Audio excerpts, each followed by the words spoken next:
Hi friends, welcome to Shan's cuisine. ഇന്നത്തെ recipe wheat dosa അല്ലെങ്കിൽ ഗോതമ്പ് ദോശയാണ്. ഡിന്നറിനും ബ്രേക്ക്ഫാസ്റ്റിനും പെട്ടെന്ന് ഉണ്ടാക്കിയെടുക്കാൻ പറ്റിയ ഒരു റെസിപ്പിയാണിത്. അപ്പോൾ എങ്ങനെ ഉണ്ടാക്കുന്നതെന്ന് നോക്കാം. ഇതിലേക്ക് വേണ്ടത് ഗോതമ്പ് പൊടിയാണ് അല്ലെങ്കിൽ വീറ്റ് ഫ്ലവർ. അപ്പോൾ ഒരു 4 കപ്പ് ഗോതമ്പ് പൊടി എടുത്തിട്ടുണ്ട്. ഇനി ഇതിലേക്ക് 1 ടേബിൾ സ്പൂൺ സോൾട്ട് ആഡ് ചെയ്യാം. അപ്പോൾ ഗോതമ്പ് പൊടിയിലേക്ക് ഉപ്പ് ആഡ് ചെയ്തു. ഇനി ദോശമാവ് ഉണ്ടാക്കാൻ വേണ്ടി ഈ ഗോതമ്പ് പൊടിയിലേക്ക് 1 കപ്പ് വെള്ളം ഒഴിച്ചെടുക്കാം. എന്നിട്ട് നന്നായിട്ട് മിക്സ് ചെയ്യാം. വെള്ളവും പൊടിയും നന്നായിട്ട് ഒന്ന് മിക്സായി കിട്ടണം.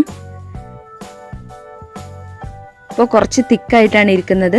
അപ്പോൾ കുറച്ചുകൂടെ വെള്ളം ആഡ് ചെയ്ത് കൊടുക്കാം.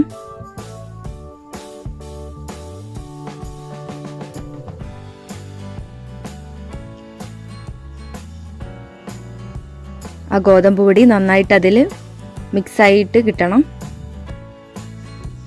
നന്നായിട്ട് മിക്സ് ചെയ്ത് കൊടുക്കാം.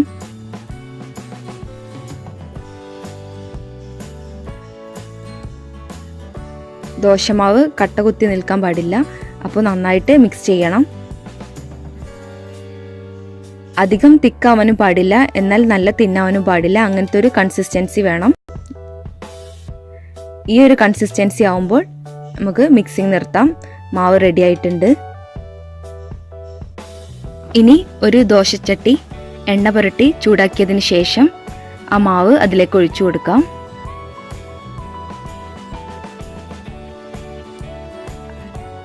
അതിനുശേഷം ഒന്ന് അടച്ചു വെക്കാം.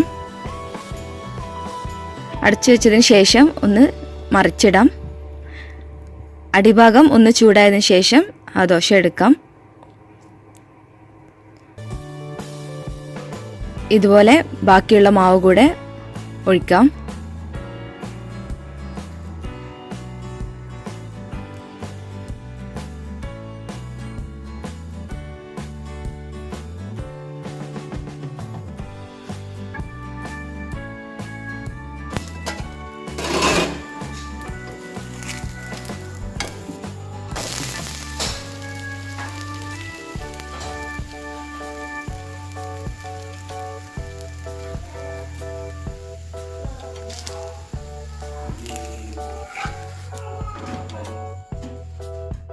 അപ്പോൾ ഗോതമ്പ് ദോശ റെഡിയായി കഴിഞ്ഞു.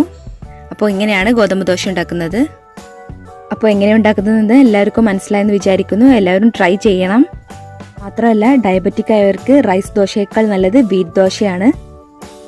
അപ്പോൾ അങ്ങനെയുള്ളവർ എന്തായാലും ഇത് ഒന്ന് ട്രൈ ചെയ്ത് നോക്കണം. ട്രൈ ചെയ്തതിന് ശേഷം നിങ്ങളുടെ സജഷൻസ് കമൻറ്റ് ബോക്സിൽ ഷെയർ ചെയ്യണം. Thank you. ഇതുവരെ സബ്സ്ക്രൈബ് ചെയ്യാത്തവരുണ്ടെങ്കിൽ ഈ ചാനൽ സബ്സ്ക്രൈബ് ചെയ്യണം.